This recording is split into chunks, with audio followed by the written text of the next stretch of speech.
ئەمەی دەیبێنن سوڵتانە سویدەکە یاخود زڵاتان ئیبراهیمۆڤیچ کە ئەستێرەیەکی گەورەی تۆپیپی جیهانیە، ئەمەش کوڕە کوردێکە کە لە وڵاتی سوید کاری مۆدێل و هەروەها سەرتاشیشە. زڵاتان ئەمجارە بۆ کاری چاکردنی قژی چۆتە لای ئەو کوڕە کوردە.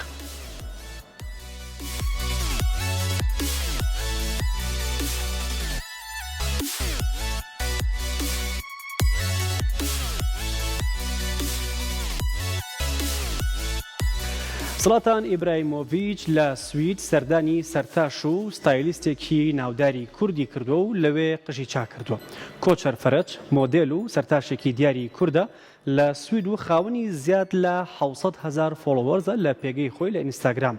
ناوبراو ڕایگەیاندۆ ئیبراهیمۆڤیچ سەردانی کردووە بۆ بڕینی قژ و چارەسەری قژی. کۆچەر لە ئینستاگرام نووسیوێتی ئەوانەی من دەناسن دەزانن کە من شانازیم بە هیچ شتێکی ژیانمەوە نەکردووە، بەڵام ئەمڕۆ ڕۆژێکی تایبەتە.